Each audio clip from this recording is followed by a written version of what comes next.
এখন তো মত প্রকাশের স্বাধীনতা কি, যান বাঁচানোর স্বাধীনতাও থাকছে না। তারেক যে কাজটা করতে সক্ষম হয়েছিলেন, যে নতুন নেতৃত্বের সঙ্গে অভিজ্ঞ নেতৃত্বের মাঝখানে একটা মেলবন্ধন করতে চেয়েছিলেন, যেটা আগের সরকার প্রতি মুহূর্তে একটা ফাটল ধরানোর চেষ্টা করেছিল। তারেক জিয়া খুব ধৈর্যের সঙ্গে সেই জায়গায় তিনি একটা মেলবন্ধন করেছিলেন। বিএনপির রাজনীতি নিয়ে আমাদের আর একটা ব্যাখ্যা আছে। বিএনপি কী ধরনের রাজনীতি করে, আমরা বাসদ কোন ধরনের রাজনীতি করি, সেটা আমাদের কোন জায়গাটায় বিরোধ।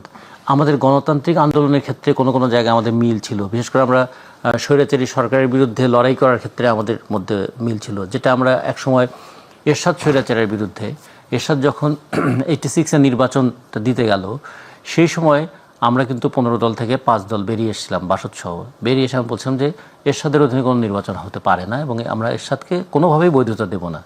সেই সময় কিন্তু 5 দলের সঙ্গে 7 দল, মানে বিএনপির নেতৃত্বাধীন 7 দলের আবার এই জায়গায় একটা রাজনীতির ঐক্য ছিল যে আন্ডার এরশাদ নো ইলেকশন, এই প্রশ্নে আমরা কিন্তু আবার রাস্তায় ছিলাম।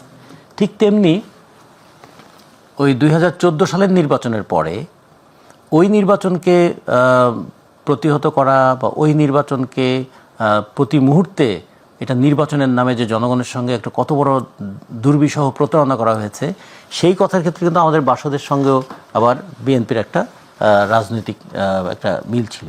কিন্তু বিএনপি একটা বুর্জোয়া শ্রেণীর দল, আমরা একটা শ্রমজীবী মানুষের দল, এই ক্ষেত্রে আমাদের রাজনৈতিক আদর্শের অনেক পার্থক্য আছে। ভবিষ্যতে এই পার্থক্যগুলো হয়তো আরও দৃশ্যমান হবে।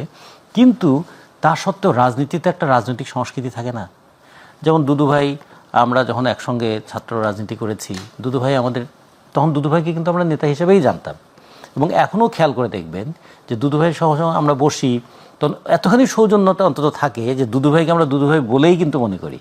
তিনি একটা দলের নেতা, আমিও একটা দলের প্রতিনিধিত্ব করি, কিন্তু দুদুভাইকে আমরা দুদুভাই বলি, যেটা এখনকার রাজনীতিতে, রাজনৈতিক শিষ্টাচার, এখনকার রাজনীতিতে সেটা কিন্তু মনে হয় যে কাউকে অপমান করা, কাউকে তাচ্ছিল্য করা, এটা অনেক সময় হচ্ছে যোগ্যতার ব্যাপার।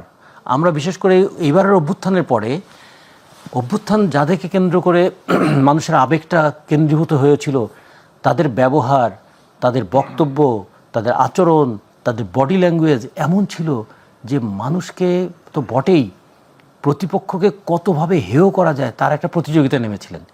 তাদের মুখের ভাষা অথবা তাদের দেহের ভঙ্গি, সেই জায়গায় একটু খেয়াল করে দেখবেন যে আমাদের কিন্তু বিশেষ করে 90-এর অভ্যুত্থানের সঙ্গে যে যারা ছিলেন তাদের মধ্যে এখনও দলের পার্থক্য আছে, চিন্তার পার্থক্য আছে।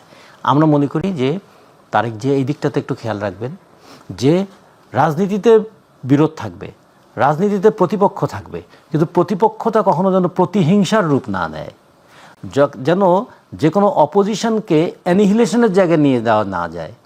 অপোজিশন তো থাকতেই পারে একটা চিন্তা, যেমন আমরা 3 জন এখানে আছি, সব বিষয়ে কি আমরা 3 জন একমত হব না, কিন্তু এইটুকু তো অন্তত ডেমোক্রেটিক কালচারটা আমাদের থাকবে। আপনার মতটা আমি শুনবো, আমার মতটা আপনি শুনবেন, আমার মতটা আপনি গ্রহণ নাও করতে পারেন, কিন্তু আপনি শুনবেন। আমাদের বাংলাদেশের রাজনীতি থেকে এই জিনিসটা হারিয়ে গিয়েছিল এবং সাম্প্রতিক সময়ে যে ভয়াবহ একটা বিপদের মধ্যে মানুষ আছে, এখন তো মত প্রকাশের স্বাধীনতা কি, যান বাঁচানোর স্বাধীনতাও থাকছে না।